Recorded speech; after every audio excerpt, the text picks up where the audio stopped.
2018, and the time is 5:30 p.m. Notice to the public, the Mayor and City Council welcome comment from the public during discussion. You're required to step to the microphone, state your name and address, and please limit the time used to present your remarks in order that others may be given an opportunity to speak. This is probably also a good time to put your cell phone on silent. And we are called to order. For those able, please stand me for the pledge. Stand with me. I pledge allegiance to the flag of the United States of America and to the republic for which it stands, one nation, under God, indivisible, with liberty and justice for all.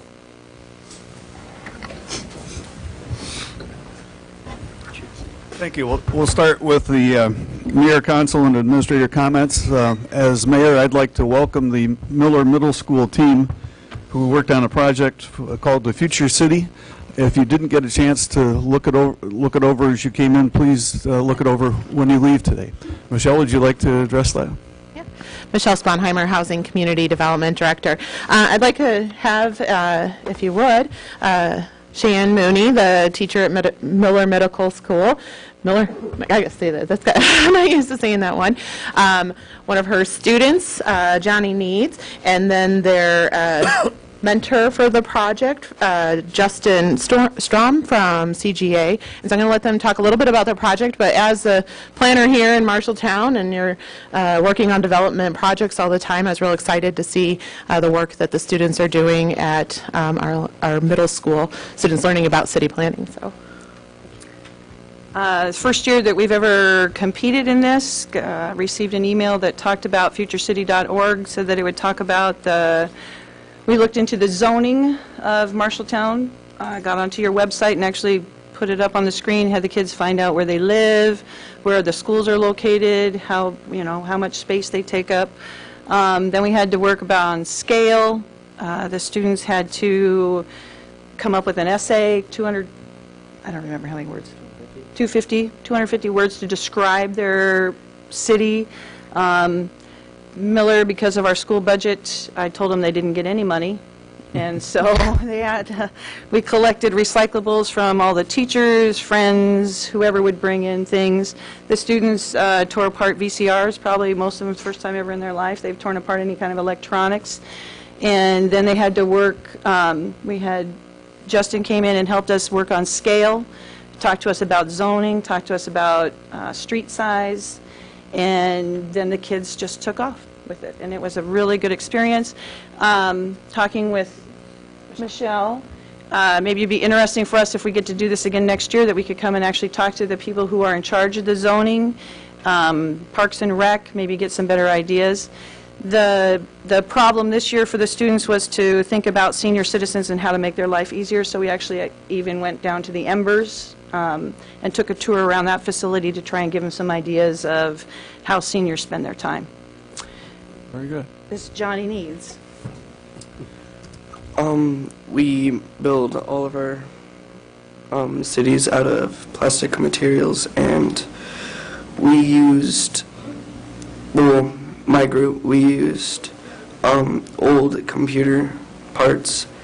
If you would like to check it out later, you can see we used computer parts and we made a mountain, and we had to learn a lot about zoning and where we should put the parts of our city and where our buildings should go and how to make these buildings fit into an actual city. Very good. It was kind of fun. The project kind of encompassed the city as a whole. They had to learn about a police department and think about how they're going to protect their citizens, the health and medical facilities, and what kind of things they were going to do to keep their citizens healthy so that they didn't get sick. They learned about, wastewater and water treatment, where it goes and what they need to consider for that, incorporating, where commercial, industrial, residential, schools, all that stuff, how it interplays with each other. It was really interesting seeing the kids learn it and then take that information that they just learned and kind of output it into what they saw as where a future could be in 100 years. So it was a lot of fun. Very good. Well, thank you for sharing.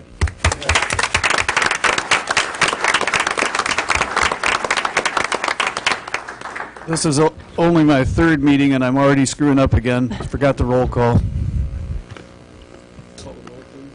Gowdy, Here. Hoop, Here. Lamer, Here. Martin, Here. Weirin. Here. Cahill. Here. Are there any other council or administrator comments?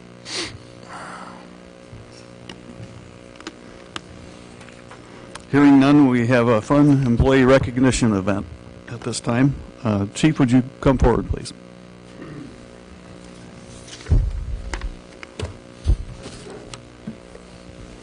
Good evening. My name is Michael Tupper, and it's my honor and pleasure to serve you as your police chief. You get to hear me say that every once in a while, and I want you to know that I truly mean that. It's a true blessing for me. I'm going to try to, I don't know if I've ever mentioned to you, but did I tell you the story about how I became a police officer to avoid public speaking? I'm not doing really well with that, but so tonight you know it's important because I'm wearing my tie, which I despise, this clip-on tie, and I have a speech prepared, so please bear with me. Before I call the officers up, I had a brief statement I wanted to make. I just want you to know that I truly believe I have the best job in the world, the best job in Marshalltown, because I work every day with heroes, and a lot of them are in this room tonight. These are people who serve our community with passion and compassion. You've heard me talk about that before. And I want to thank Marshalltown and this body for the wonderful opportunity that you've given me. Great things are happening in your police department on a daily basis, and you spend far too much time with me. If you haven't taken an opportunity to come visit our department, spend some time, whether it be during the day or night, please do so. We have great people working in the Marshalltown Police Department, and you really need to get to know them. Participate in a ride-along. Some of you have done that. It's a great opportunity to get to know your police officers and have a better understanding of the great challenges that they face every day. And they do so with a lot of nobility. And I admire them all for the work that they do. Tonight we're going to recognize 4 rock star employees.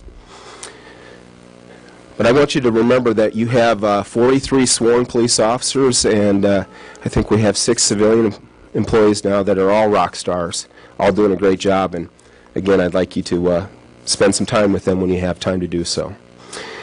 I'd like to call up to the podium Sergeant Melinda Roop, Officer Dawn Blahnik, Officer Brad Mosseth, and Officer Vern Jefferson.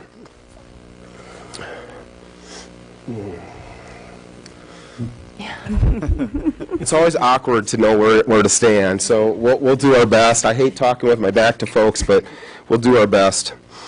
I wanted to start with a quote from Arthur Ashe. True heroism is remarkably sober, very undramatic. It is not the urge to surpass all others at whatever cost, but the urge to serve others at whatever the cost. That's what these folks did. Police officers are often looked at from an unfair perspective. Our society expects that our law enforcement professionals be perfect under all circumstances. We are not allowed the benefit of doubt generally. Our every move is carefully scrutinized. This has always been the case, and perhaps rightfully so. Police officers have exceptional authority in our system of government, but it's also important to remember that police officers are just like everybody else in our community. They're human, they make mistakes, they have families, they're your friends, your neighbors. They're doing a job, trying to do it to the best of their ability. When we make mistakes, generally they're few and far between, by the way. We don't make many mistakes. We work very hard to avoid the mistakes, thank you. I appreciate that. But when we do, they're magnified by 1,000 times. But we need to remember that police officers generally, and most often, perform admirably and honorably on a daily basis, and our successes are not usually celebrated. I'm happy tonight to be able to celebrate and acknowledge an example of exceptional police service. This is a job that we all love intensely. It's more than a job. It's a calling. It's a calling to duty. It's a privilege that very few people in our community are willing or even able to take on. I'm proud of my profession, and I'm proud to be able to work with these 4 individuals and everybody else in the back of the room and everybody else that I come to work with every day. It's a wonderful group of men and women serving in our community, and they prove to me every day that there is nobility in this profession. The International Association of Chief of Police believes police officers take risks and secure the safety of fellow citizens. They endure such risk and tolerate such inconvenience on behalf of strangers. Consequently, police work is one of the most noble and selfless occupations in society. Making a difference in the quality of life is an opportunity that policing provides and few other professions can offer. The officers being recognized tonight will likely tell you, and in fact I know they will tell you, I don't need any recognition. I'm just doing my job. I only wanted to help. It was just another day. Came to work and I did what I was asked to do. However, I want you to know that what these folks did was extraordinary, and it's worthy of our thanks and praise. The actions taken by these dedicated professionals were heroic. Without any doubt, they saved a human life. These officers took quick and decisive action, not because they were doing a job, but because they loved their community. They loved their fellow man. They are passionate about service to others. They are compassionate about the struggles of others. These officers are willing to risk all to help another. Cops often say the most important thing is, I'm going to go home today. You hear that a lot. I'm going to go home today. Your police officers in Marshalltown, they take that mantra a step further. They are committed to making sure that everyone they meet goes home, period. It's not just about them. In fact, it's not about them at all. It's about the people that they're serving, and they want to make sure that everybody goes home safe. There's an old saying, if you save a life, you have changed the world. Most of the time, police officers do not realize or recognize the results of their good work. I go home most nights after 25 years wondering if I've accomplished anything. On a few special occasions, we as a community are able to tangibly see the good things our public safety professionals do. This is one of those special occasions, and I'm humbled to be able to tell their story. On September 19th, 2017, at approximately 4:42 p.m., these officers responded to an address in the 700 block of North 3rd Avenue after receiving a 911 hang-up call. Upon arrival, officers found that an adult male had severely injured himself. The male subject was bleeding profusely and was combative with all efforts to help him. Officers needed to act quickly, not just to bring the man under control, but also provide immediate first aid. Time was of the essence. If they don't do exactly the right thing at the right time, this man is going to die. Sergeant Roop, Officer Blahnik, Officer Mosseth, and Officer Jefferson, working as a team, as they always do, took quick and decisive action to bring this injured man under control and then apply pressure to his wounds. It is highly likely this man would bleed to death if the officers had not acted as quickly as they did to help. No doubt they saved his life. The action of these officers were honorable, heroic, and in keeping with the finest traditions of law enforcement. Your response to this incident was impressive. It serves as an example for all of us to follow. We thank you for your professionalism and devotion to not just doing your job, but doing it with honor and courage. With sincere admiration, we thank you for your service, and I'm presenting you tonight with the Department's Life-Saving Award. Thank you very much.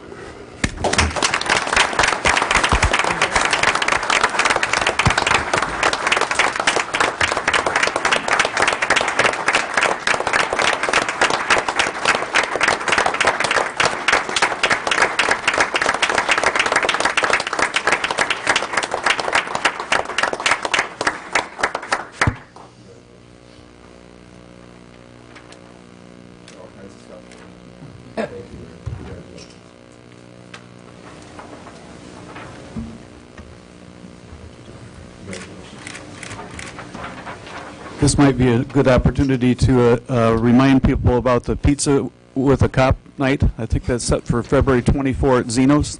It's a good chance to meet your men and women in blue. There's a Kids with a Cop tomorrow, right? At the library? Yeah, I think we do have a reading event Some tomorrow at times. the library with police officers. And then thank you for this shameless plug on the Pizza with Police. We have so many officers doing so many things on a daily basis in our community that it's become impossible for me to even keep track anymore.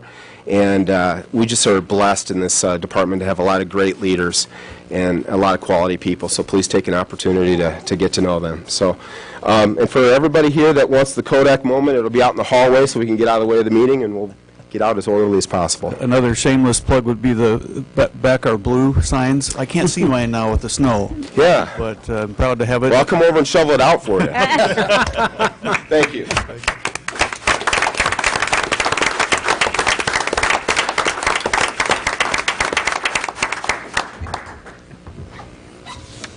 Let's move on to the consent agenda, if there's a motion to approve it. Move to approve. Second, Your Honor. Moved and seconded. Let's call a roll again. I keep thinking you can say all in favor, say aye. Oop. Yes. Lamer. Yes. Martin. Yes. Weirin. Yes. Cahill. Yes. Gowdy. Yes. Carried. Would you read it now? Approve regular council minutes for January 22nd and special meeting minutes for January 29th and February 5th. Approve bill list in the amount of $1,988,379.55. Approve November financial statements. Receipt of the building permit report for January. Resolution approving submission of tax abatement applications to the Marshall County Assessor. Resolution to certify unpaid bills for collection with taxes. Resolution approving agreement for removal, transportation, and disposal of city sludge with Nutraject Systems. Resolution approving a memorandum of agreement with the Iowa Department of Transportation for sharing of transit GPS data. Approve renewal liquor licenses for Quick Star 706 Hy-Vee Food and Drug Store, Fairway Stores, and Seven Rails Liquor Store. Thank you. Let's go on to motions number item 7.1. Is there a motion to approve the new liquor license for Marshalltown Speedway? So moved, Your Honor. Is there a second? Second. Moved and seconded. Any discussion? Call the roll, please. Hoop.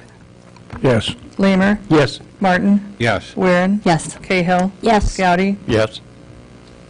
Thank you. That is carried. Item 7.2 is to approve the state tobacco permit, Shag T-shirts and More LLC. Is there a motion to do that? So moved, Your Honor. Second. Moved and seconded. Any discussion? Call the roll, please. Lamer. No. Martin. Yes. Weirin. Yes. Cahill. Yes. Gowdy. Yes. Hoop. Yes. That is carried. On to reports. 8.1, drainage solutions for High Street. Justin?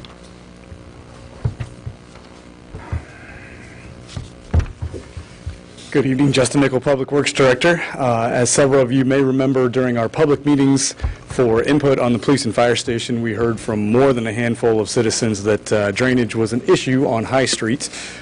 Some stories about flooding, one time a flood that turned into an ice rink when it froze. As such, in the late summer, early fall, we sent out a request for proposals to consultants to help us with drainage solutions. We ultimately selected Bolton and Mink from Ames to help us with these solutions on West High Street. Tonight, Greg Broussard is here from the Ames office. Greg is a Marshalltown native, has shown a vested great interest in helping us solve this problem. And without any further delay, I'm going to turn it over to Greg to share his solutions with you. Yes, thank you, Mayor, Council. And pull this up. I just have a short little presentation for you, and then we can work through any details.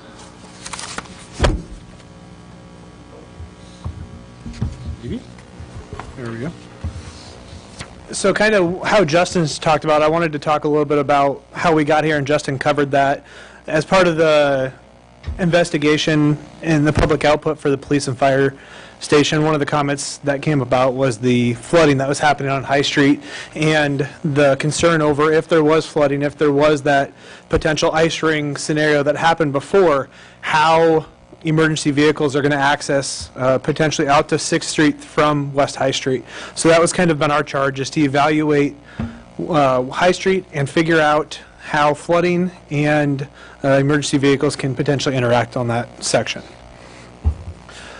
It's kind of first thing we started looking at was the drainage area and how big our drainage area. Our drainage area starts at High Street and it goes all the way south down to Meadow Lane. So Meadow Lane is just north of Fisher Elementary School. So we're taking water all the way from essentially right at Fisher going north to High Street and then in between Center and 6th as well. So we've got about 140 acres of 140 to 150 of drainage area that are coming to the High Street basin, and it's all flowing through the High Street. So one thing that you can see, the blue on this map in a date shows where water sits when we get a rain event. This is for about a 10-year event, so it's 3.6-inch rainfall and what's going to happen. So the big thing that you'll see right here is the existing detention basin up in the top. That's going to have water in it, just the way it's functioned and designed to. But then we start seeing the water that backs up along High Street and how to fix that. So that was kind of a good thing for us to actually see this as we were modeling existing conditions, and I believe I have a zoomed in view for you. Sorry. Oh. There we go.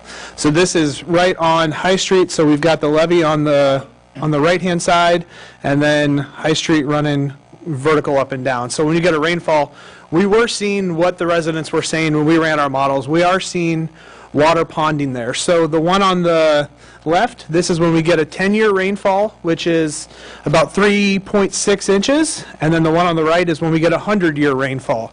That's 6.8 inches in Marshalltown. So you can kind of see the darker the blue, the bigger the water, the more water that's standing on that street.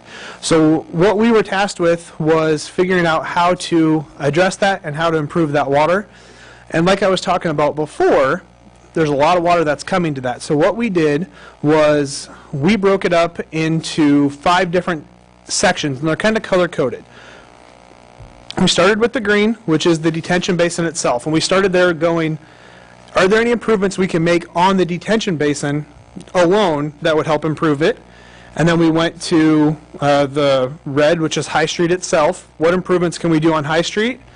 And then we broke it up into a couple of other large sections.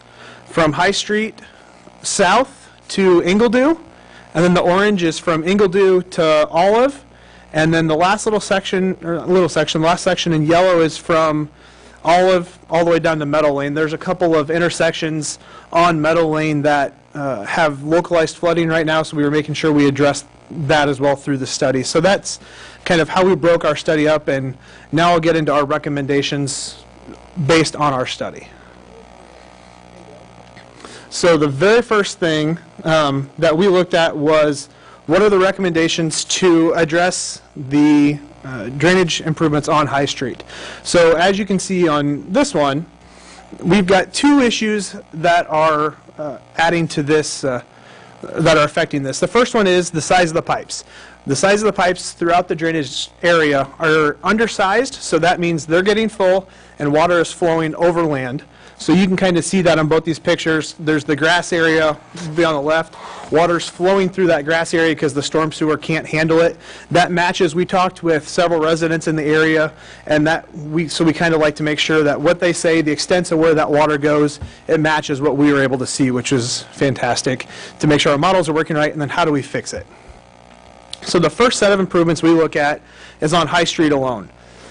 The first thing is doing a little bit of improvements to the levee. Where that existing basin outlets to the levee, our recommendation is to keep the same size of pipes but lower those elevations. That allows us to keep that lower elevation and carry it all the way through the drainage network and allows us to increase some pipe sizes. And on High Street, that goes into a new 10x4 box culvert that flows under High Street along with some other intake and storm sewer capacity improvements. So the basin improvements and the basin and the improvements on High Street, our estimated cost is about $565,000 to do all that. The reason it gets to be so expensive is dealing with the Corps to be able to work through their levee. There's quite a bit of cost to work through that and a lot of structural design to make sure that we aren't damaging that levee. So then you're asking, what are the improvements when we spend that money? So this is the first post improvement. So after we've done that money, you're still seeing some blue, but we're a lot less blue. The lighter blue is more of a surface water that is able to, we still have a passable lane down the middle during a 10-year, which is what we're looking for. A 10-year, we want the water to be primarily in the storm sewer system, and then the 100-year, we want to provide a path for it. So we've got still some flooding, and most of that flooding that you're seeing now is from the overland flow. So then we start looking at, if we want to go further, where do we go next? If there's the willingness to go further, we looked one more downstream, and it's looking at street improvements, so all the way from High Street to Ingledew. So you've got High Street on the top of your map, Ingledew down the bottom, increasing that storm sewer all the way from High Street to Ingledew, and what that would do, that cost significantly goes up because there's a lot of street that we're replacing with that. So that's $1.1 million. So we're looking at increasing storm sewer capacity, adding additional intakes, and then it'd be redoing the street along the route as well. So here's what happens to your 5-year or your 10-year storm. So we've got all of the localized flooding on High Street is, for all intents and purposes, it is gone. We've got the light blue here. That's going to be maybe an inch or two running in your gutter, which is what you would expect on a normal low point, because these are the low points, so water is going to sit there until it can get out. We still do have our 100-year flooding, which is anticipated. Goal is to get everything in the pipe for the 10-year storm. That kind of is the brief overview. So when we were looking at it, and then we also looked at upstream other improvements, but these are the major ones that we looked at. Our recommendation is to start with the improvements on High Street. It's this section. So doing the levee improvements and the improvements on High Street as well. And then what that does, that sets you up for, in the future, being able to do that bigger project all the way down to Ingledew, if it's so desired. This project would provide adequate passing lanes for emergency vehicles and a wide enough drive path during a 10-year storm for an emergency vehicle. I guess, what questions or what else can I help answer? Can you go back to the other slide where it shows the path to Ingledew? This one? No, it's another. There you go, that one. Yes. So essentially, this is South Street right here. Okay. And then we're going to take it through. There's an existing storm sewer that runs along the grass in between South and High Street. So it would be increasing that storm sewer all the way down to Ingledew. Because what that does, it allows the water to get in the storm sewer system and get it off of flowing overland flow. Can you just point out the major landmarks there? I'm just named some streets along there. This is That's South Street. This is 4th, and this is Ingledew. So right here on this intersection is Lenahan. Okay. And then part of this project, we also, eventually, it's looking at how do you connect up at Meadow Lane and 4th, where there's no storm sewer right now, and there's some localized flooding in those intersections. This would also help us get storm sewer all the way up to those intersections that don't have storm sewer in the ultimate goal. But this is where we recommend starting to start with. Yeah. Okay, I understand that there's, the holding area for overflow and so on, and I understand also that there is access to Lynn Creek for disposal of that water. My question remains, and is that access to Lynn Creek adequate? Right now, yes, it's adequate. What we are recommending is that it's two 48-inch pipes that flow from the basin out into the Lynn Creek. What our recommendation is that we actually need to lower those pipes slightly. They were put in at a pretty steep angle, so we want to flatten them down And what that allows us to do is that we gain a lot of elevation, so that way as we go further south, we're able to put bigger pipes in because we've lowered the flow lines and not have to raise all the streets and have vertical conflicts. Understood. Thank you.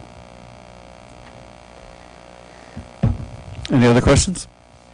Yeah, so the drainage issues were highlighted before we decided that that was the site for the police and fire building. This is more of a Justin question, sorry. So do we have funding set aside for drainage improvements along there, High Street improvements? And what are they? I mean, what improvements were you anticipating making, and what kind of funding do we have? We do have funding set aside. We identified, I don't remember what the specific dollar amount is off the top of my head. I want to say it's $250,000 to $300,000 for storm sewer improvements when we budgeted our $17.5 million for the police and fire station. You've heard me give updates, I don't remember how long ago now, maybe in the last 6 months or certainly within the last year, that we've run into complications in making improvements to our levees with permitting with the Army Corps of Engineers, much like Greg is talking about. So we do have bond funds that were issued in 2015 or 2016. I think it's 2016, and Brian probably could correct me if I'm incorrect. But we do have bond money for stormwater improvements that essentially is sitting there right now without money, without a project to be spent on because we're mired down with permitting issues with the Corps. I would propose that we would use some of that bond money for the stormwater utility, from the stormwater utility to make these improvements. We could either pay all of the first portion of the fee with our stormwater utility funds, thus freeing up some of our bond funds for the police and fire station for other unforeseen changes that we might have. We could spend the $250,000 or $300,000 that we have estimated for the police and fire plus the stormwater utility funds that we have. We have adequate funds on hand to make the improvements. The $565,000 worth of improvements. Sorry. Go ahead. You go ahead. No, go. Okay.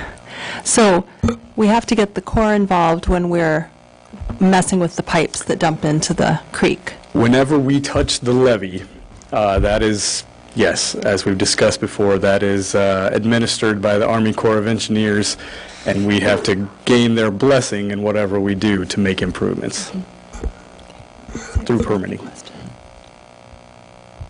Mr. Lerner? One question on the flow lines that you're going to change going into Lynn Creek. If you change those flow lines, is there a time when Lynn Creek is going to be full enough that we can't dump, that the pond will not be able to dump? And if, when that happens, your model kind of screws up because that floods everything again. Are we going to put a pump system, let me finish, are we going to put a pump system in to make sure we can get the water over the levee if those pipes are full and can't naturally dump into Lynn Creek? You're correct that there will be a time when Lynn Creek is at the water surface is at an elevation that it would close off those pipes from dumping. We have that situation right now. We have gates on the stream side of the levee. That was my first inclination when we heard the people talk at the meetings about High Street floods. I thought there's not enough capacity in that pond and that there aren't enough intakes on High Street to get the water off the street and into the pond. I'll let Greg answer the question in any further detail if I don't give a good enough brief answer, but yes, that was the first thing he studied is there enough volume, cubic feet, cubic yards in the pond to suffice when the Lynn Creek is up and we're not able to discharge from the pond out into the creek. I guess to answer the first part of your question about flow lines, the flow lines that is on the stream side won't be changing, so as far as that condition will be the same as it is today. But what happens if the creek is up and that gate well and the flap valve are closed? What happens? So right now, what we've got are the models that we were showing.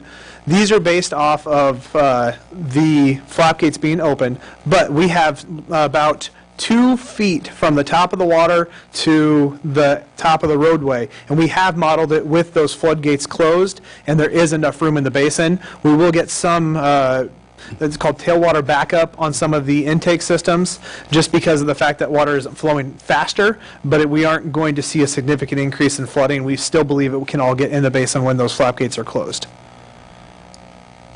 Are you lowering the, oh, I'm sorry. Are you lowering the elevation in the bottom of the basin then, since you're going to leave that? You said it's pretty steep. I would like to, If you're but gonna do that. here's the other kicker part of this. Justin's smiling about this one.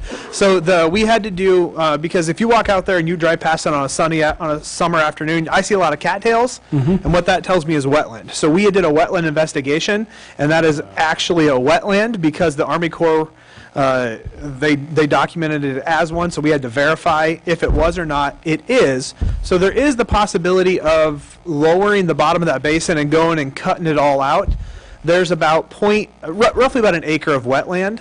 That's $49,000 an acre last time I checked, just to be able to go in and not, before you move any dirt, you're going to have to pay that amount to lower that. And so we ran some options looking at if that was cost effective or not. I don't think that's a good use of the city's funds to touch those wetlands. We were able to essentially take a channel from the levee outlet.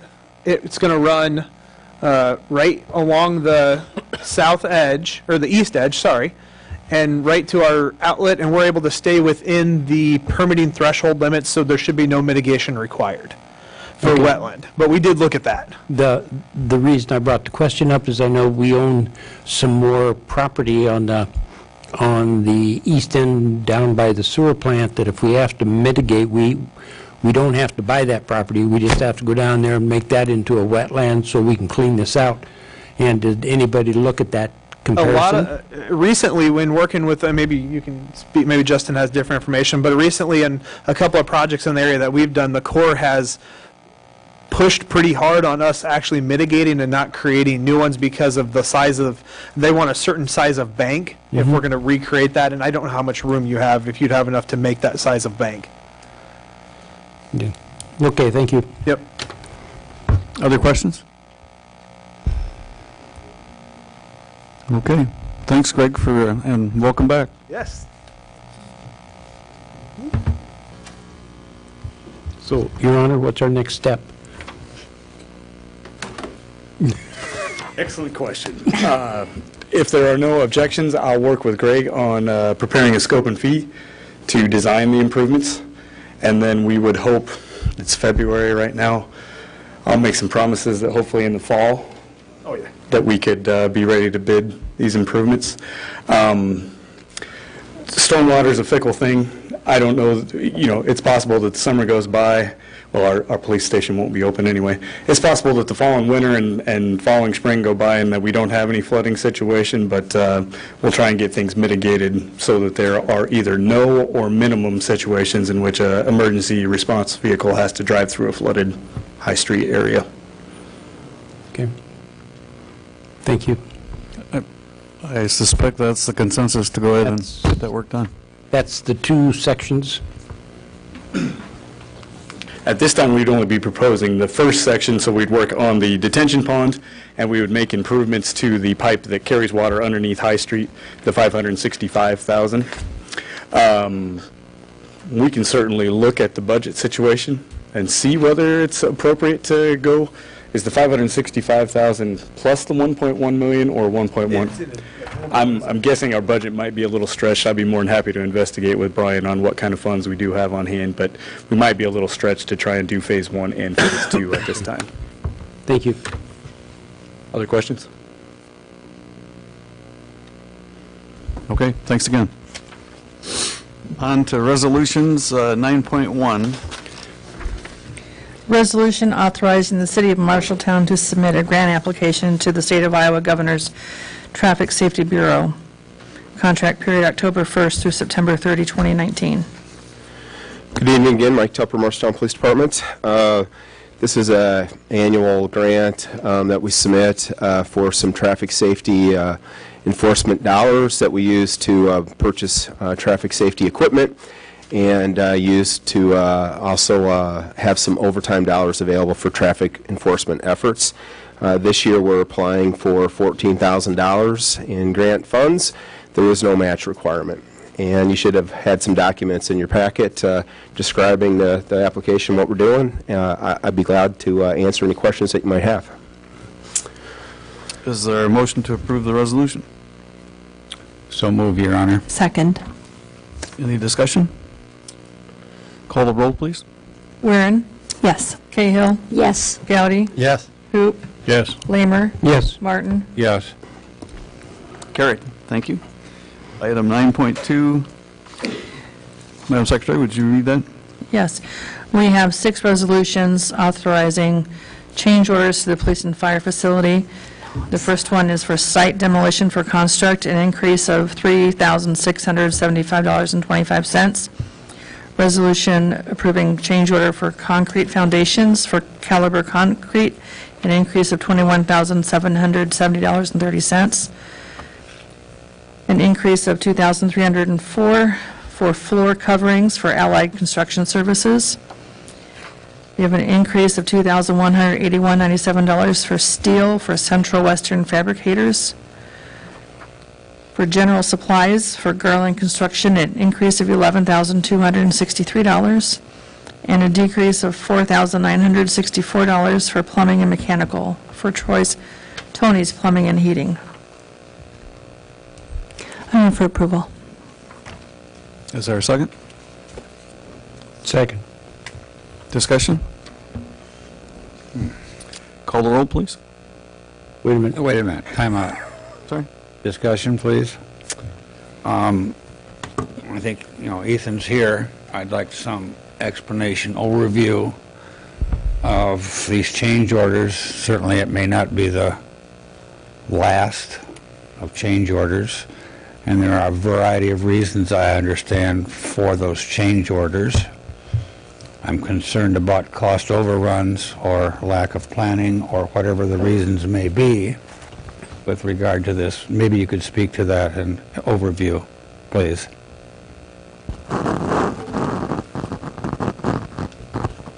Ethan Dix, Story Construction. So, as the project goes through and we get it designed, the question about overruns that we have, we reviewed the drawings of Story Construction before they go out to bid, and you'll see that there were 4 addendums made to the bid documents. Those were attempts to make changes before the drawings went out to bid. So there is attempt to mitigate the costs beforehand and during as well. So that was that part of it. Through the budget on the second half, we try to catch everything beforehand. Not everything does, but we do have a contingency amount of money set aside for situations that could come up. And so we are within that budget to anticipate situations that happen during the construction. As the age-old thing is said, 10,000 here, 20,000 there adds up into quite a few thousand. So, and I'm hopeful that you're really keeping an eye on this. I would like to report very periodically and succinctly on these planned or unplanned, what I call cost overruns and change orders.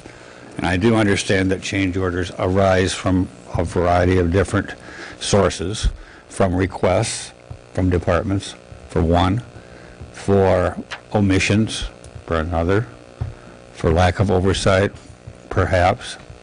So I appreciate the public understanding this, but I want to keep a watch on it as well. So, and I'm sure the council does. So, if anybody else has questions or comments, they're appropriate now. Can I just clarify, did you say this still is within the contingency funds Yes. that you have? Yes. Where we're at? What was the value of the contingency fund? Do you know that offhand? So we have a 3% construction contingency that we have. And this amount of it, do you have any idea of what? I don't know. I'm just wondering if we have a contingency fund, what does this amount to of that fund? Oh, that's a perfectly reasonable question, Thank Councilor you. Cahill.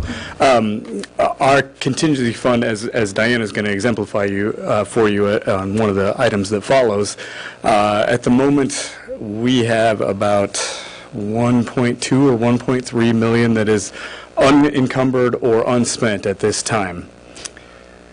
As Councilor Martin alluded to, we still have several things that we're trying to lock down.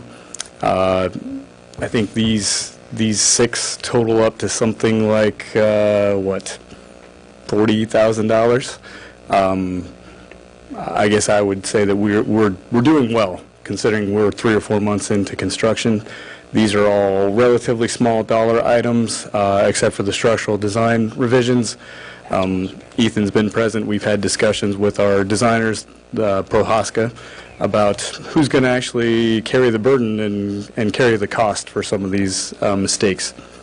It's my expectations that Prohaska is either going to reimburse us or going to take a lesser fee to make sure that we are not paying for something that we shouldn't be. Thank you. Mm-hmm. Any other questions? Okay, let's call the roll. Cahill? Yes. Gowdy? Yes. Hoop? Yes. Lamer? Yes. Martin? Yes. Aaron? Yes. Thank you. That carried. On to item 9.3. Resolution setting public hearing prior to adopting the budget for fiscal year ending June 30, 2019, and certifying the tax levy.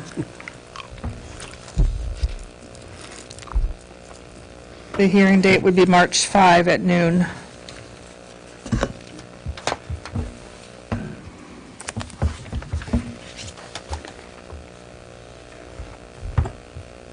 Diana Steiner, Finance Director.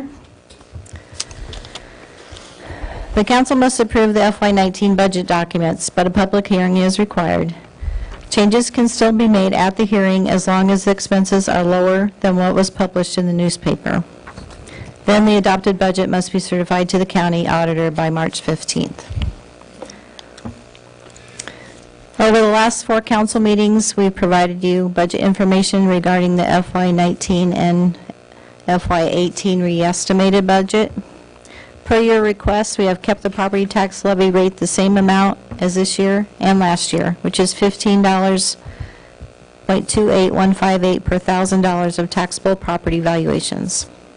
The following expenditures were added to be paid out of local option sales tax council designated funds per the last meeting. The electronic devices for the council, including software license, totaled $14,392. We increased the cash reserve by $158,683.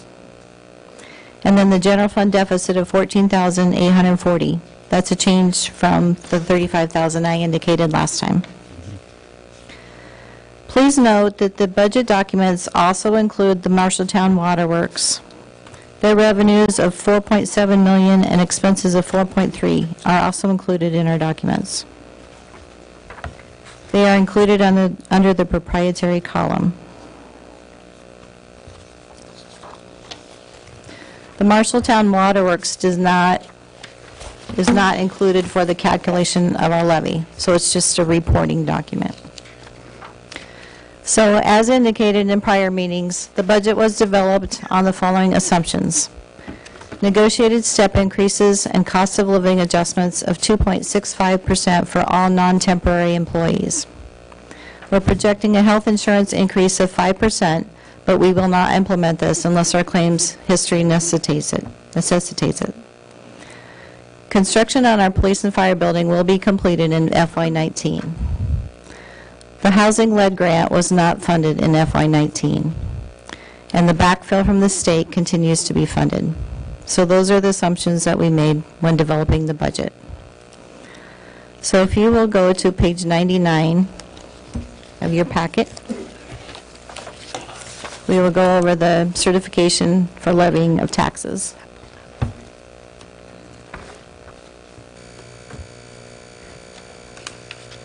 Can you find it here?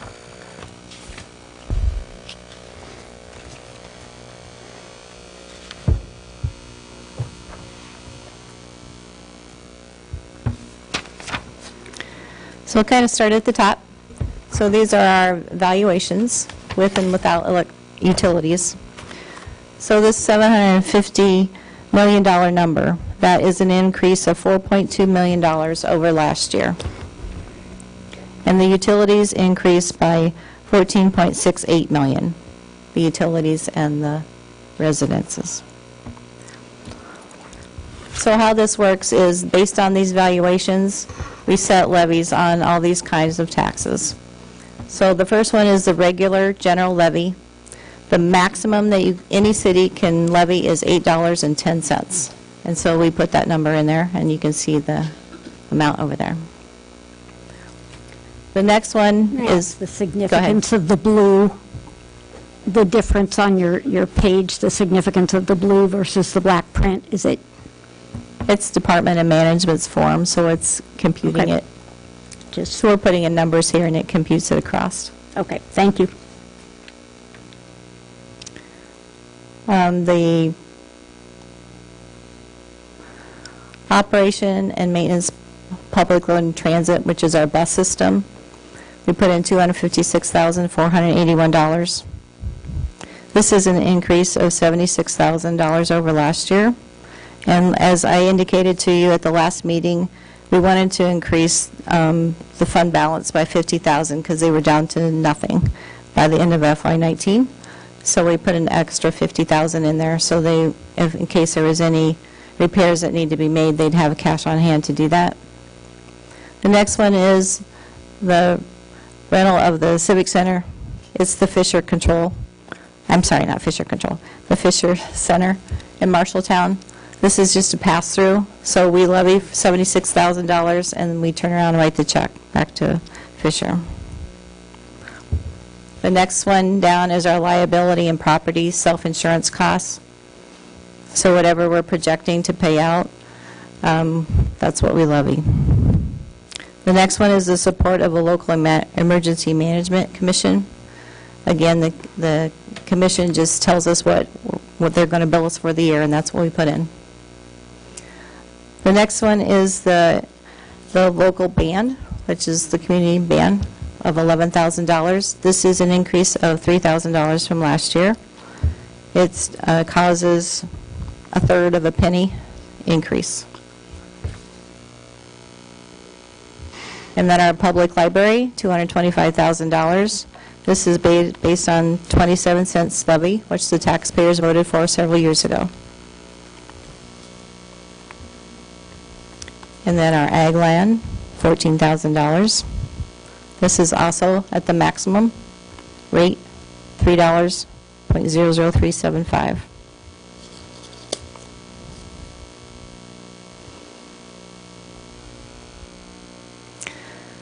So as we develop our budgets, the valuations come in and we build this document. So it kind of tells us what our revenues are going to be for property taxes.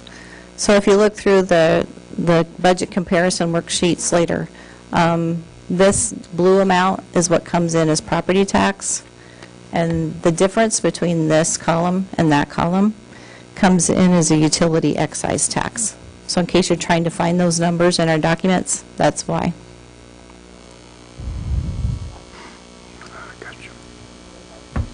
And you know, you can have a lot of expenses increased for the next fiscal year, but it may not be covered by what we are able to collect because of these maximum dollar amounts. So there is an emergency levy.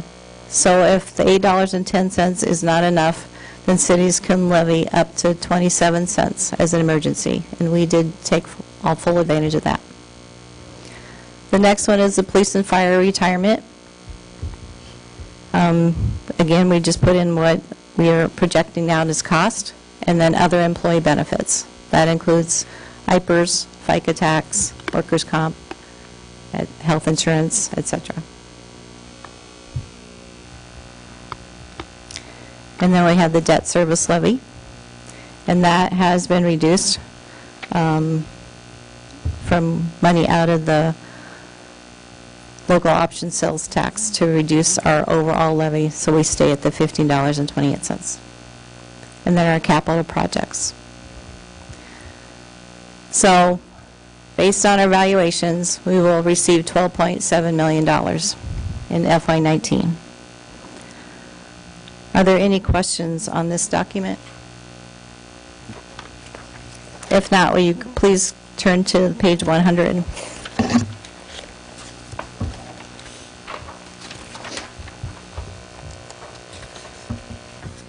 I'm going to try and find it here.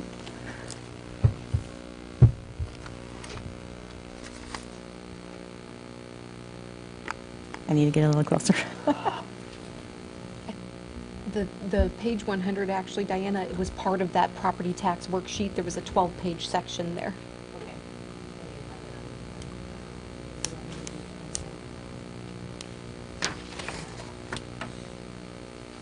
Line 2, I think. From here? From that same document, yes.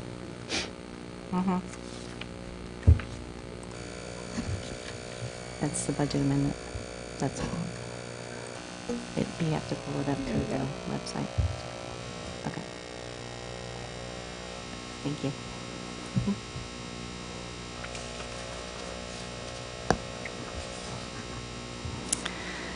Okay, so this is the fund balance worksheet.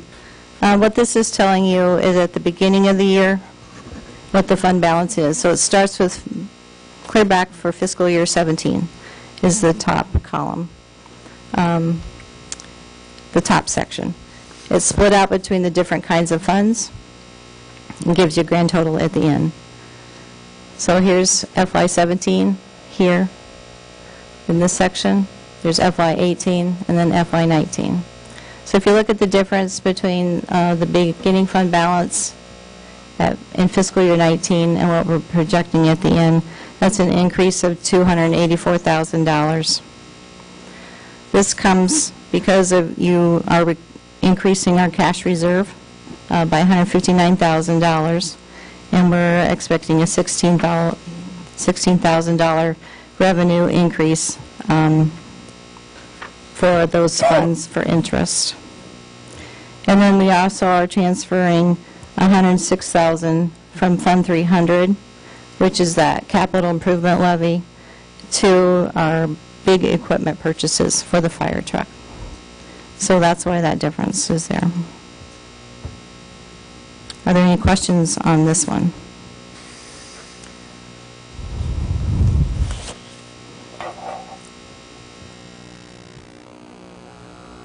Okay, moving on. The Emergency Management Commission, again, this is what they are billing us for the year.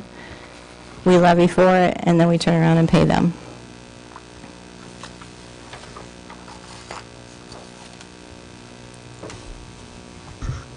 Question. Sure. Does this include the 911 system? The $29,000? No. Okay. That's still included in our budget, right? It is not in fiscal year 19. It is not included. Then, The E911? yeah, then No. where are they going to? The commission will be paying They're going to levy that them. themselves? Yes, and Okay. that, the Emergency Management Commission held their public hearing last Tuesday, February 6th, and I believe it was approved. Okay.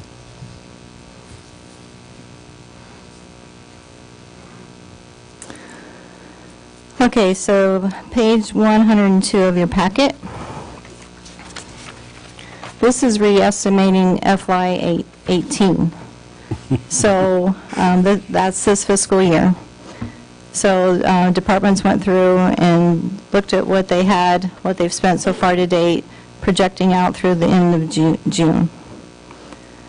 So you have seen these numbers. They were on the budget comparison worksheets from prior council meetings. So all I did was take those numbers and put them on the sheet. And then they're broken out between the types of funds. So you have general fund, special revenue fund, and special, et cetera.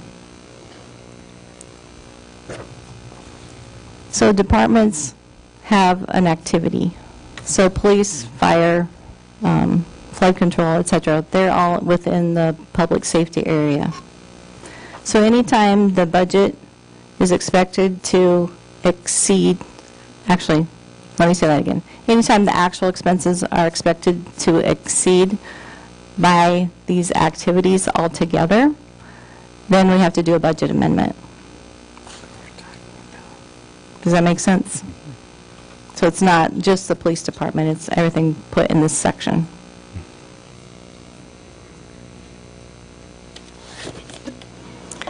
And I will go over that on the next, on the further down agenda item.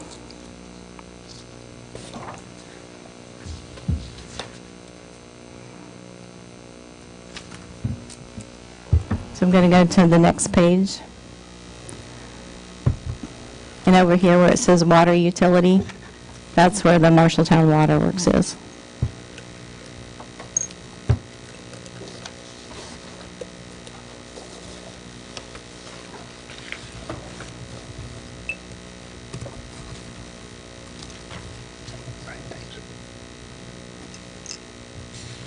We also have some expenses in the miscellaneous line as well.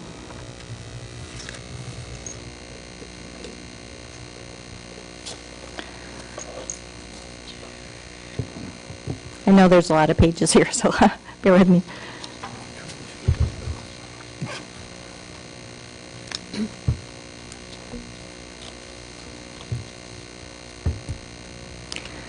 So later on the agenda item, I will be detailing in more depth about fiscal year 18, the budget amendment. But for right now, we're just going to go on to FY19. So again, all those documents that we provided to you earlier, the numbers are now put into the form. So you can see the taxes levied on property coming across this line. We get to fiscal year 19. Do you have any questions on these forms? I think what we wanted to show you here is, I mean, I get that this is pretty boring, but everything that you have been working on over the last 4 meetings gets put in this form, and then this is what is submitted to the state, and then this is what is publicly then available from the state's website. So we wanted you to have an idea of what things look like for what can be downloaded by anybody, and to understand how that whole system works and what it looks like.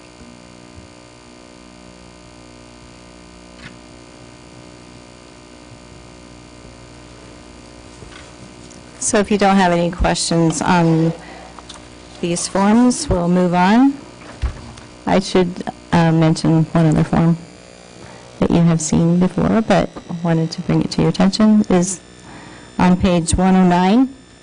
This is the long-term debt schedule. So down at the bottom, you will see that we are using some of our fund balance in local option sales tax to reduce the levy.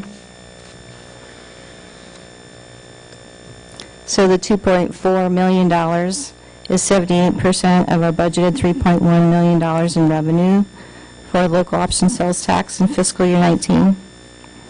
And then to bring our overall levy rate to the $15.28, we had to kick in another $633,000.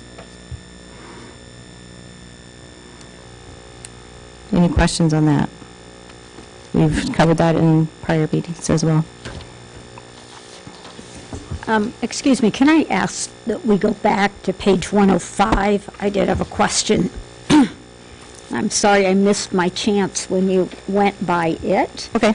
I think I'm looking at line 26 on 105, which talks about health regulation and inspection. And it looks, it was just a number that jumped out at me when in the actual for 2017 was $1,251,413, and then the re-estimated for 2018 was $701,000, and then the budget for 2019 was $2,070. It's because we don't have a lead grant anymore. Okay, that's the information that I needed. Thank you. Good catch. Sometimes they just don't look right. You have to ask. Diane, Yes. refresh my memory, where'd the extra 633,000 come from? It came from the fund balance of the local option sales tax property relief. Okay, thanks. I remember that now. So this is actually the form that will go into the paper. Have my FY19 budget, the re-estimated and Page actual. 110, is that correct? Yes. Thank you. And it gives our levy rate up here. I can scroll up here, $15.28. And for agriculture, $3.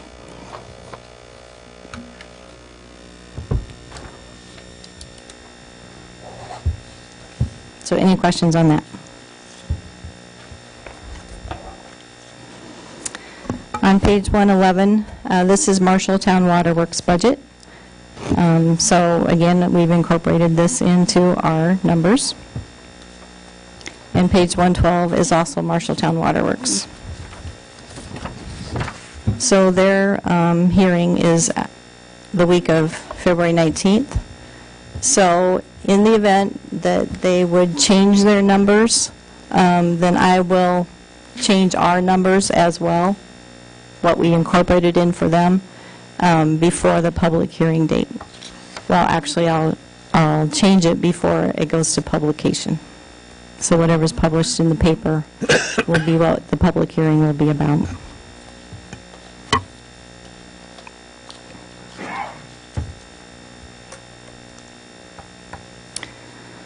Okay, on page 113 is our cash balances.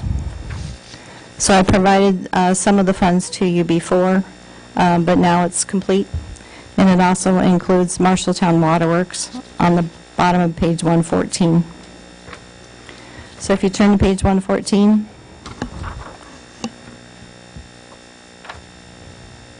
so the total of the report at June 30th, 2017 is about $41 million. So in the paper, there was an editorial about our cash balances. So of that $41 million, $3.6 million is the Marshalltown Waterworks.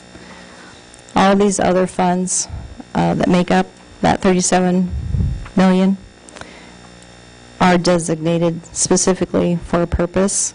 The only one that's not would be 001, our general fund, which is on page 113. Of course, we have the cash flow, which, with your permission, we could pull out and use for some other purpose, but, I mean, we need it there for our cash flow. Does that make sense to you? And $41 million is a lot of money, but it's for a specific project. And of that, the police department, or the police and fire station, in Fund 354, that alone is $3.5 million.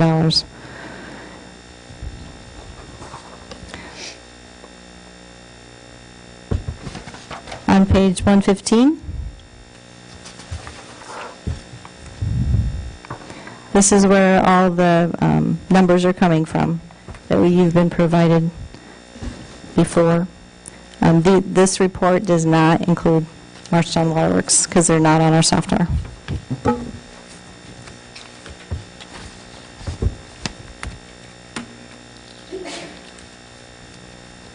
If you look on page 118,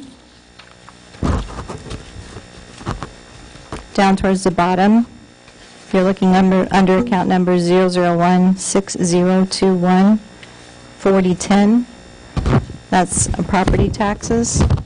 So that to the bottom of the page and a couple numbers on the following page all make up our property taxes revenue.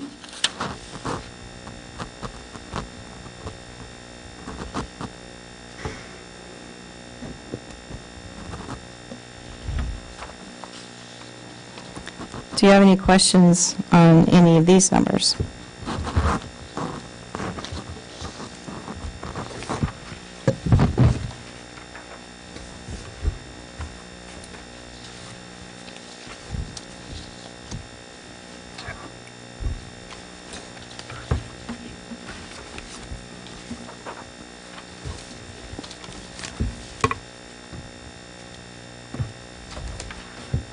Okay.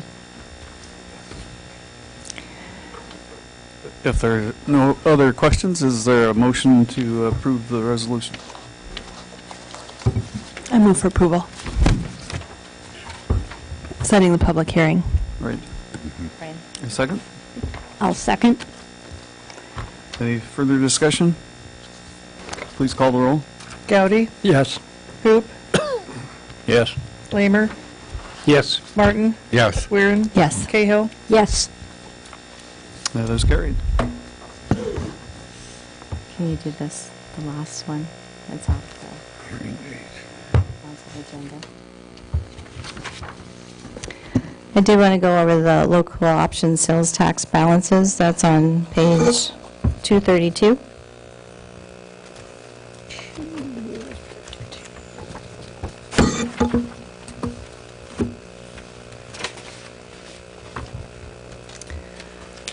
So up in the left-hand corner, $1.7 million is what we started out with in fiscal year 18 for the property tax relief. We had $563,000 in council designated and $2.9 million in capital projects. So again, because of the new levy, we changed allocations of how the local option sales tax is divided. So through October, the allocation was 75% for property tax relief, 20% for capital projects, and 5% for council designated. Once November 1st started, then the allocation was 78% for property tax relief, and the balance was, the 22% was the council designated. I kind of gave you similar reports in the past, but didn't give you all the detail for the expenses, so now I'm providing you that. In addition, I put in what we're expecting for interest income, and then we're also expecting a transfer to come back from Fund 741, the stormwater project. That was for a project on Ingledew. We didn't have bond funds at the beginning of the project, so we sent $75,000 out, and now we're just returning that.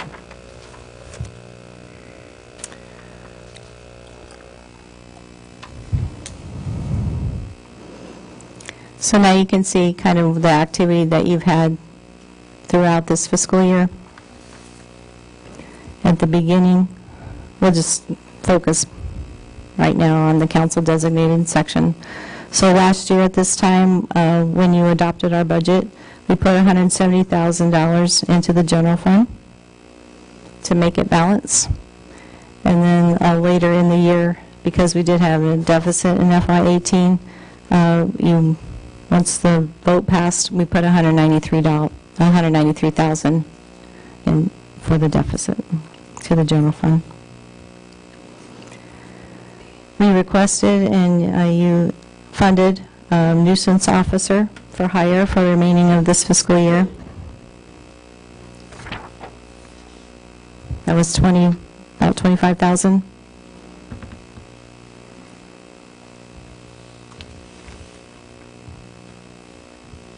Then we transferred $61,000 to the general fund for 2 early hires of the police officers.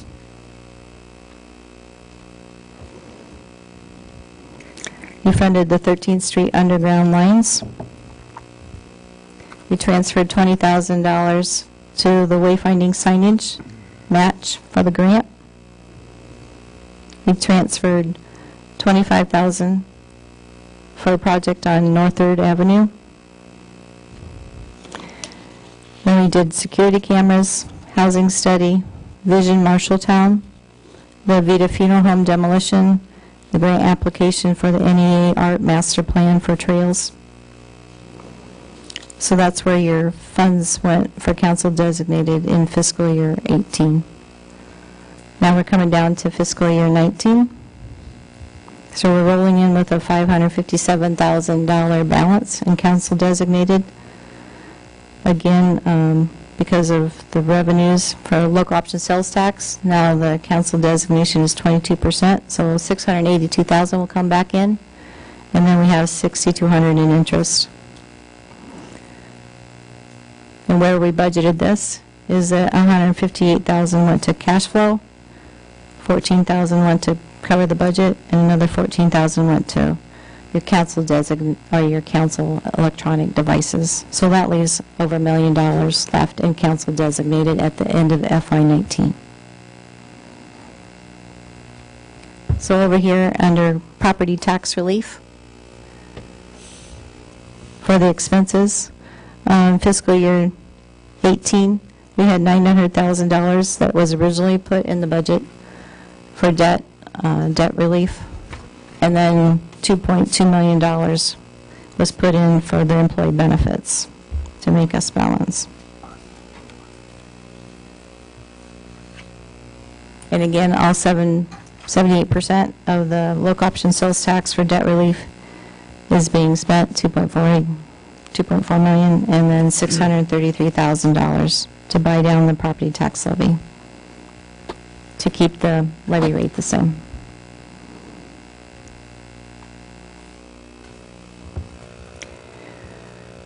And then over here we have the capital projects, the third column. So you can see what we're spending that in FY18, $23,000 on the rehab runway. We're transferring money in for street projects, $688,000 plus another $250,000. We have the Ingledew storm sewer for $70,000. Legal expenses for that, $137, and engineering fees, which will be reversed later. And then in FY19, we have $375,000 budgeted to spend. So that's an overview of the local option sales tax. Any questions on that? I do have a question, Diane. Okay. And I'm sorry this happened before my time, so I'm just trying to bring myself up to speed on this. You said, and I know I saw it on here, the allocations in the year 17 allocated some of the local option sales tax money to capital projects, correct? Yes. And in our current reality, it is not allocated toward capital projects. Right. So what are we using to fund capital projects? Well, we're spending down funds that we have. Okay. We have, and then if we need some in the future, we will be bonding money. Okay. So do you need to know the percentages again? Okay. No, I didn't. I just wanted to make sure that there was a plan out there for it, and we weren't just ignoring capital projects because I'm sure they were needed. And the other thing I'd add is that with 22% being council designated, it still gives you the ability to designate that 22% towards any specific project that might come up or need some funding. Okay. But I noticed we had seen the capital requests from the different departments, so I just, again, wanted to clarify that. Thank you.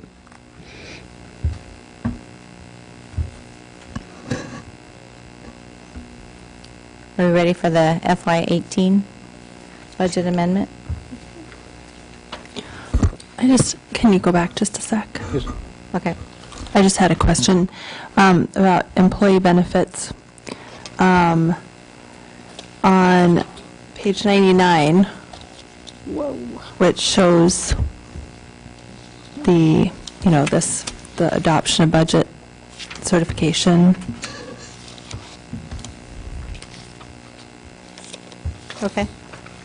Okay, so under employee benefits, other employee benefits under FICA and IPERS, it talks about, it's about 2.5 million. Right. And then under local option sales tax, we've got a transfer to the employee benefit fund, 2.25. That's in a different fiscal year? Oh, thank you. Yeah, the 2.5 is FY19, and the 2.2 was FY18. Thank you. Okay. So can you explain the relationship between those two? Anyway, let's say they were the right numbers, like I picked Okay. the right numbers. So if we didn't buy down the other employee benefits last year, that total would have been, So we're buying them down with lost? last year. No, with lost local option sales tax. Because we're levying them, right? Yes, so this is There's one the of levy. one of the changes that we made was how we used our local option sales tax for property tax relief. It had previously been used to reduce those employee benefits levies, but as we went through the what gets submitted to the state, you don't get to see that. It's not very obvious that that's what we're doing. And so that's where for fiscal year 19, we switched that to debt service because we had to detail out on that long-term debt worksheet that that's exactly what we were using that more for and what those amounts were. That's and when so you were saying more transparency with that route rather than paying. I remember that now. Thank you. So in FY18, if we didn't buy that down, the other employee benefits would be about $2.5 million. So it's $59,000 less this in FY19 than it was in FY18. Okay, thank you. And that,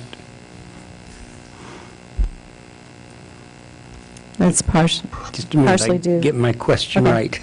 So that's with the reduction of the number of employees with the 911, Right. and was a set amount, 100 and whatever, 154, 158,000. But then we increased that number again because the employees got raises and stuff for the next year. So the difference. The raises don't go in that line. That's only the No, benefits. yeah, and, well, the benefits from those raises, as the raises go up, the FICA benefits and will go IBRS up. goes up, right. So the difference between those two numbers is the difference is showing here, right? We took the employees that were paid out of the general fund Yep. and looked at their benefits. Yep. So you have FICA, IPERS, health insurance, workers' comp, et cetera. Yep, It did not include E911. right. Okay.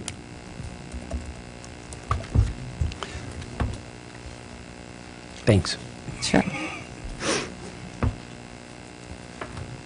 Any other questions?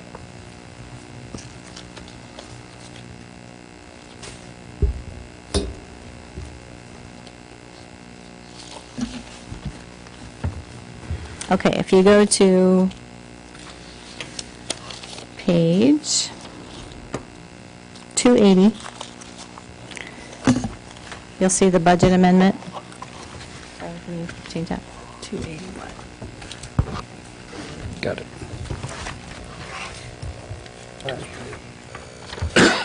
Page 235. So this is the budget amendment for FY18. First column shows you what was certified last last March, Wait a minute, 235? 235. Gotcha. Okay.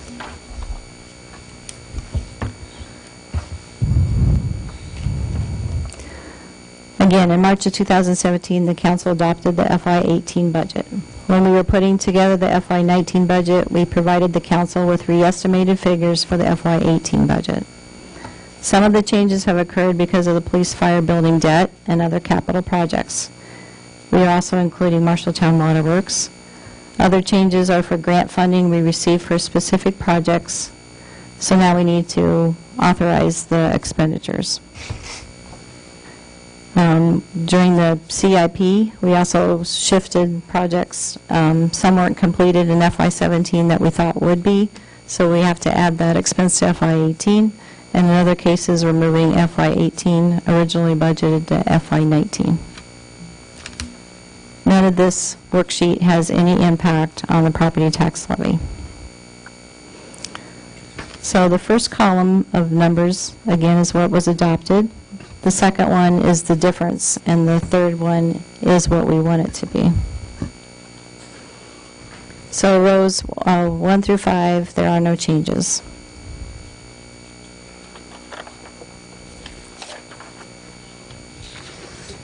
Row 6, other taxes.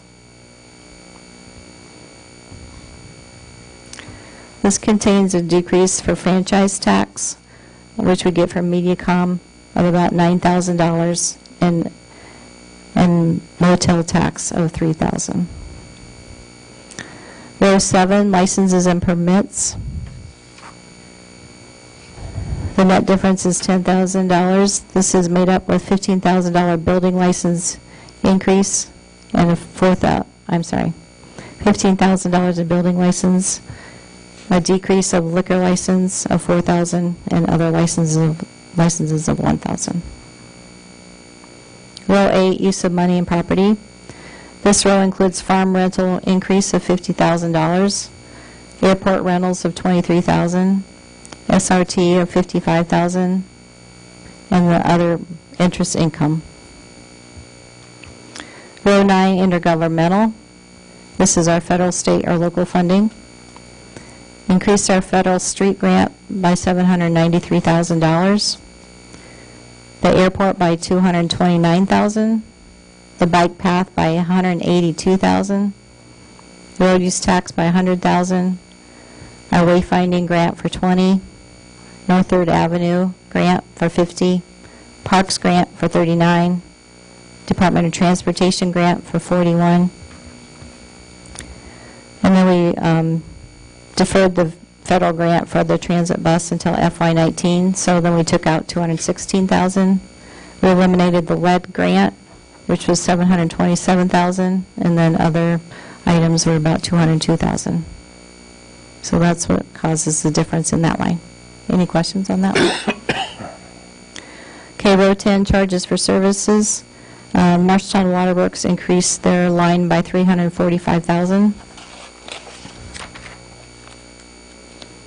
That's the bulk of it. Row 11, special assessments. An increase for streets and sidewalk assessments. Sidewalks increased by $6,000. Streets we decreased by $27,000. Row 12, miscellaneous. Bike path, $508,000. We had some damage at the airport last summer, so the insurance company reimbursed us, so the airport had an increase of $54,000. We had donations of $159,000 and other items of $52,000. Row 13, other financing sources.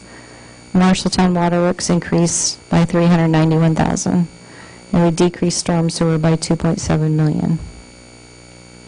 And then row 14 is transfers in, so that's going to match with row 27 transfers out. So we're transferring between funds. Now we'll go on to the expenses. Row 16, public safety, includes the payout to the E911 commission of $530,000. So at the end of this year, whatever cash balance we have, we'll be handing over to the commission. And then we have the early hires of policemen of $61,000. Row 17, Public Works, includes increases in storm water projects, includes asphalt resurfacing of $23,000, and airport of $71,000, and then a decrease in streets of $281,000. Row 18, Health and Social Services, shows a decrease of the lead grant. Row 19, Culture and Recreation, includes futsal courts at $229,000 and the Softball Association, $27,000. Again, like for the Softball Association, we're increasing the revenues and we increase the expenses by the same amount. Row 20, Community and Economic Development. We increase the Section 8 Housing Assistance by $38,000. The 3rd Avenue Corridor by $75,000, and the Neighborhood Grant by $78,000. Row 21, the Carnegie Building Tuck Pointing caused an increase of $170,000. Security cameras of $15,000. Accounting software that was not paid in FY17, so we brought that forth for $71,000, and then the council designated for $45,000. Row 22, debt service. We had to increase our payments for our 2017 A bonds. That interest payment is due in June, and at the time we built the budget, we didn't know how much that would be. And then we also have the fire truck loan of $28,000. Row 23, capital projects. The police fire station, we did decrease it by $470,000. We have streets of $1.6 million, airport of $115,000, parks $471,000, demolitions of $105,000, and stormwater decrease of $630,000. Row 25, the business type enterprises. Marshalltown Waterworks increased theirs by $677,000. Our sewer and stormwater projects decreased by $729,000. Again, our transit bus got deferred until fiscal year 19, so we took $414,000 out of that.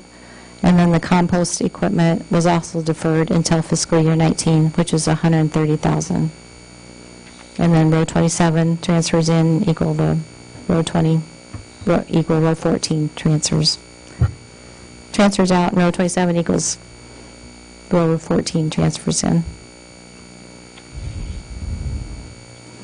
And then you can see the explanation on the bottom, since this will be going to the paper. On page 236 is Marshalltown Waterworks information, which we incorporated. Any questions on FY18 budget amendment? So again, we need to do a budget amendment if we think we're going to exceed our budget. We may come back in May. May is a very common month for cities to come back to their council and do another budget amendment if need be. But this is what we know today.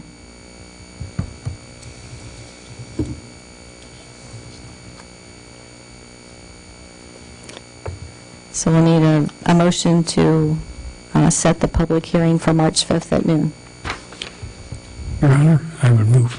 Okay. Is there a second? Second. Any further discussion? Call the roll, please. And this is actually for Resolution 2018-016. Lamer moved and Gowdy seconded. Hoop. Yes. Lamer. Yes. Martin. Yes. Weirin. Yes. Cahill. Yes. Gowdy. Yes. Carried. Thank you.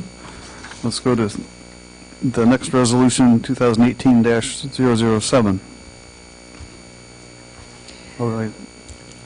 We are at Resolution 95, Resolution 2018-018, setting public hearing prior to approving the 5-year capital improvements program for the years 2018 through 2022. I move for approval. Any second? Second. Moved by Weirin, seconded by Hoop. Any further discussion? Let's call the roll on this one then, too, please. Hoop. Yes. Lamer. Yes. Martin. Yes. Weirin. Yes. Cahill. Yes. Gowdy. Yes.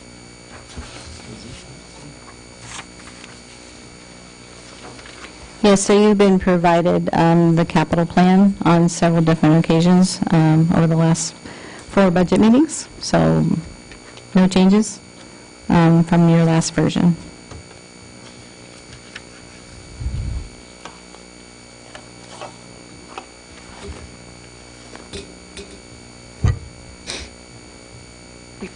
I was going to say, we'll go on to the next one. So. All right. Madam Secretary, would you read the next resolution? Resolution approving the 2018 strategic plan. Is there a motion to approve? Move for approval. Second, Your Honor. Moved by Warren, seconded by Martin. Any discussion? Let's call the roll on this one. Lamer, Yes. Martin, Yes. Weirin, Yes. Cahill, Yes. Gowdy, Yes. Hoop. Yes. That is carried. On to ordinances now. Would you, Madam Secretary, read 10.1? Yes, Your Honor. Ordinance amending Chapter 21, Offenses and Miscellaneous Provisions, Section 54, prohibiting the use of consumer fireworks and display fireworks to add a civil penalty.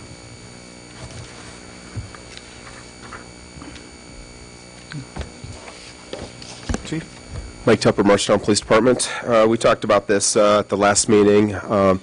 This ordinance would just make it much easier for us to, the changes we made to the ordinance would make it much easier for the police department to enforce, so we don't have to actually prove who lit the match that lit the fireworks. So this would actually hold the property owner, the person responsible for the property, accountable for any illegal activity taking place related to fireworks. Be happy to answer any questions. Is there a motion to approve the ordinance first? Move for approval. I'll second. Okay, it's been moved and seconded that this is the first reading. Are there any questions of the chief? Question here.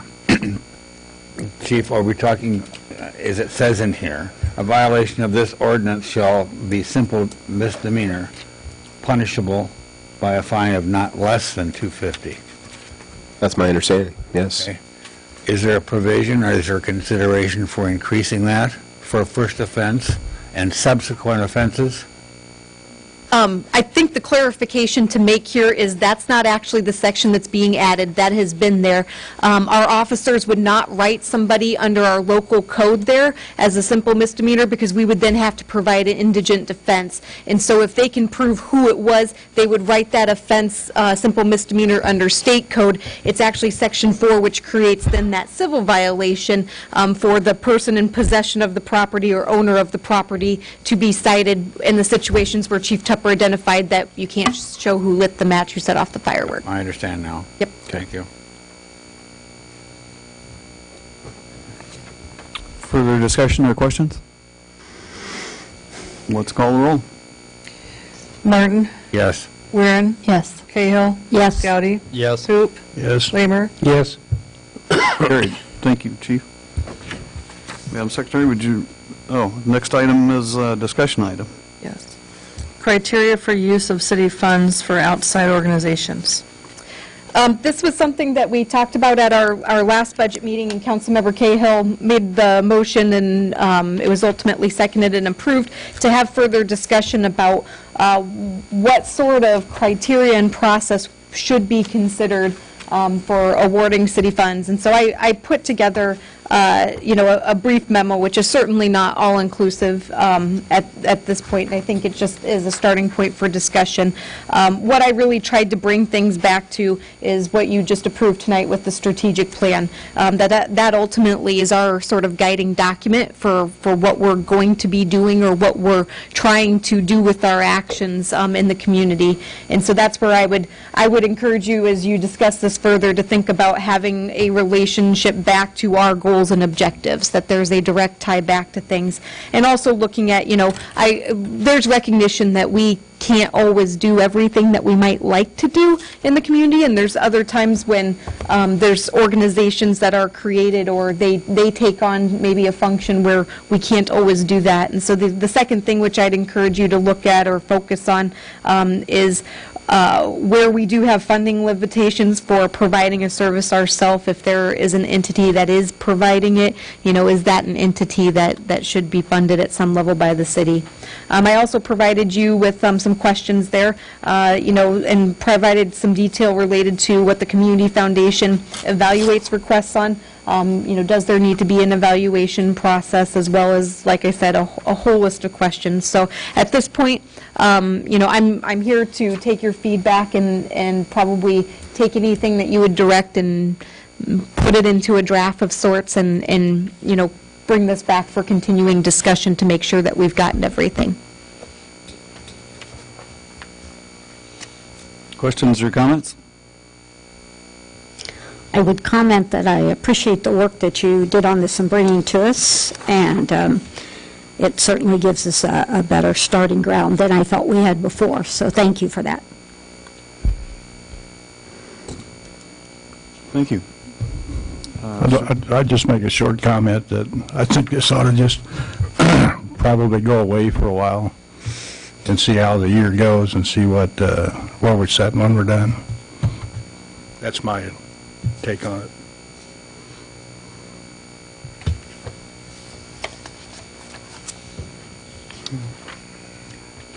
Public comment now? Okay. Reed Riscadall, 1412 South Fifth Street. I go right back to the original intent, is that you're taxing people for this kind of number, and I don't care where it comes from, out of sales tax or wherever, and you're thinking in terms of handing this out to organizations. That makes you a foundation. You're not a foundation. You never were. You're to take care of the city issues and the city things that we're faced with, and you're faced with some really big ones. And it's very important that you continue to take care of the infrastructure of the city. Thank you. Thank you. Any other discussion? Okay. We are at item number 12, where it's time for public comment. Oh, we got one more. No, I'm sorry. Oh, I missed one. Update on the fire. Well, I've been calling the safety building.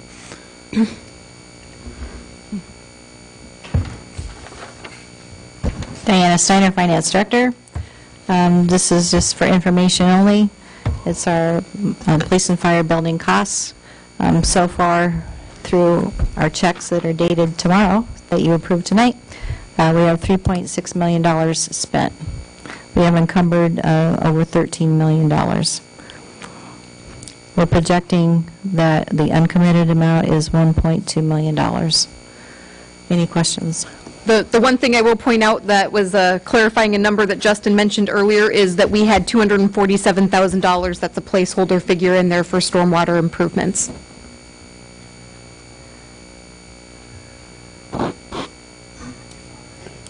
Questions or comments? 225. Oh, I'm sorry. I don't have any contacts or glasses on right now, so I can't really. It's one of those numbers. Any other questions or comments about it? Thank you. Now we are at the public comment part of the meeting tonight. Is there anyone who wishes to comment? Mr. Riscadall. Reed Riscadall, 1412 South Fifth Street. Looking at your budgeting process, and certainly now, it certainly appears that we've never had an intent to ever not tax for what we no longer have to spend for, is the E911 costs. You have other items here that you created as assumptions for the budget. Obviously, step increases in cost of living for non-temporary employees, health insurance, construction. Lead grant wasn't funded. The backfill of the state continues to be funded. I can't believe, I find it just in your face that the E911 $582,000 was not backed out and made as an assumption into the budgeting process. It's reprehensible as a taxpayer, but also as just somebody that believes in fairness. This is not fair, it's not appropriate, it's completely inappropriate. I understand you have numbers, backing up the costs of all the things that we want to do. I fully understand that, and matter of fact, some of those things may be absolutely necessary. As a matter of fact, maybe they all are. However, if we don't look at the fact and simply notice the number, that understand that we started out with $582,000 less than what's there, how can we possibly budget the rest of it? You can't. You absolutely cannot. So if we continue to plunge forward in this process, we're doing it with an absolutely false process. You can't do that. We elect you folks to do the right thing. This is not right, and you know it. Every single one of you. Make it right. Any other comment?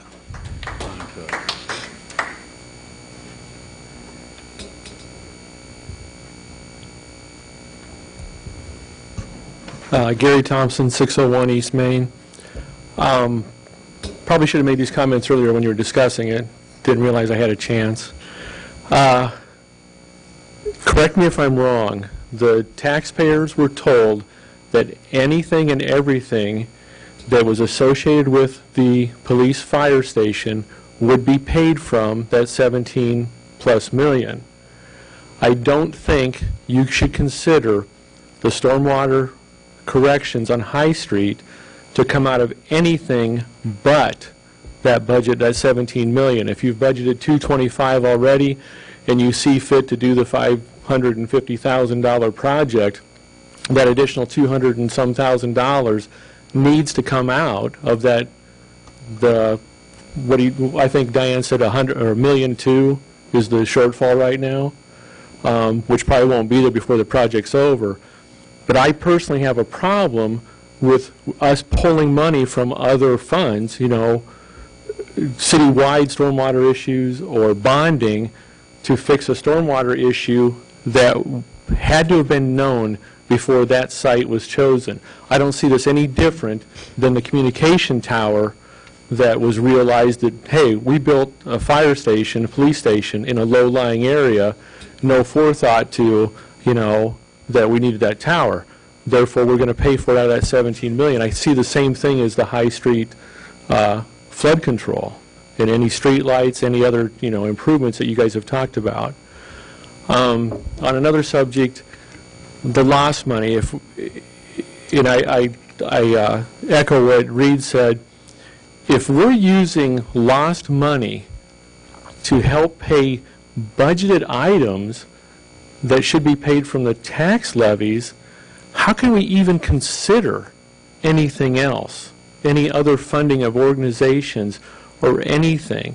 I mean, we have got to get to a point of fiscal responsibility that we've got to pay, the city has to operate on what's levied. The loss should be for all those extra things, you know, that come up, like city improvement and things like that. And I guess I'm echoing what Reed said. You know, we need you to do your jobs. I mean, you're spending our money, and we're maxed right now. You guys said we're at the top rate for the levy.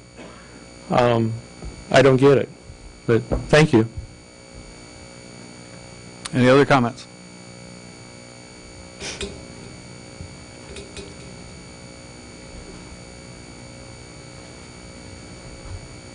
Jim Palmer, 3111 South 8th Street. I'm one of the current owners of American Aluminum Seating. I appreciate what Russ has done. He's brought some light to my eyes as once again I see our leaders, our so-called leaders, up here trying to do what's right, but you're not doing what's right. You've made a plan with the county for the 9/11 commission. You should be reducing the taxpayers, and especially business owners, because we pay full value on our property. And you full well know this sitting here going through your process. I'm a little frustrated with it. I would like you to once again look at amending it and reducing a tax rate that the citizens deserve for Marshalltown. It's really double taxation when you look at it. We're going to be taxed for this twice now. One, you didn't take it out, and now the commission's going to come and tax us again.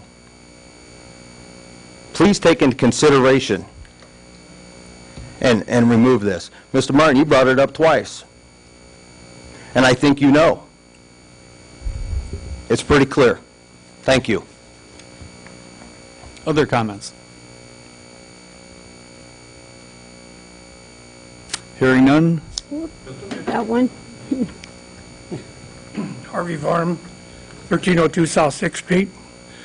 And what these past three gentlemen said, I just look around at you council members, you just sat there dumbfounded. I'd like to hear some comments from you tonight. Thank you.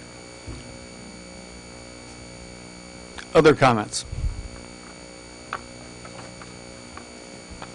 This would be appropriate to maybe ask a question that I've written down here, and I'd like to have either Diana or Jessica explain how some of this we arrived at and some of the options that we have for doing this.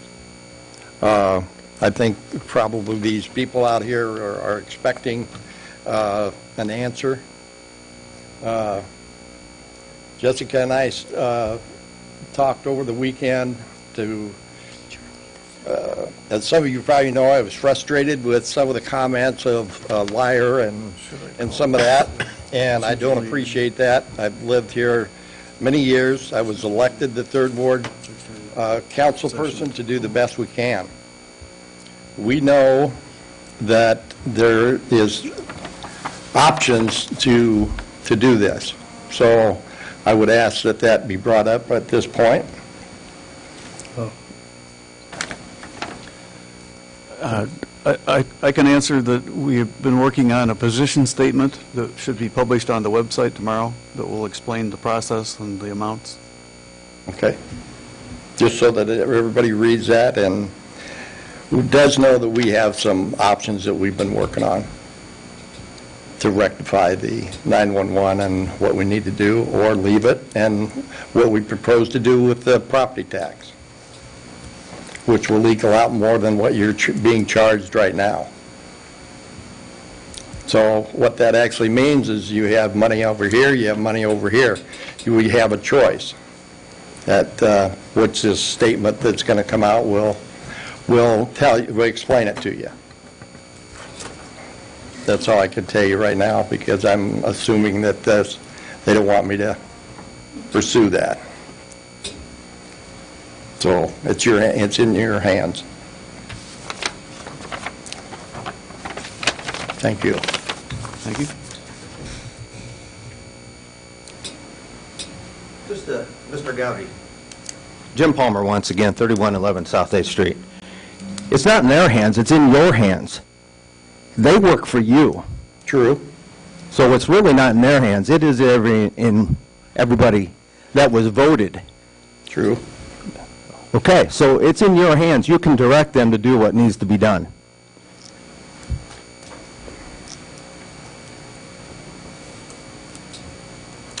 If anyone else wishes to speak, would you raise your hand so I can see it?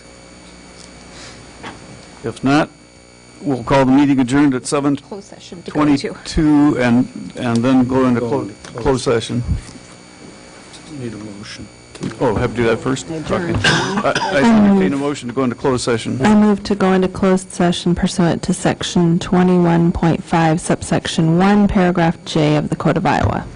To discuss the purchase or sale of particular real estate only where premature disclosure could be reasonably expected to increase the price the governmental body would have to pay for that property or reduce the price the governmental body would receive for that property. The City of Marshalltown has an attorney-client relationship with Attorney Roger Shell, appointed as city attorney on May 5, 2014, and Lynch Dallas by council resolution approved May 8, 2017. Is there a second? Second. Roll call, please. Cahill? Yes. Gowdy? Yes. Hoop? Yes. Flamer? Yes. Martin? Yes. Weirin? Yes. Carried.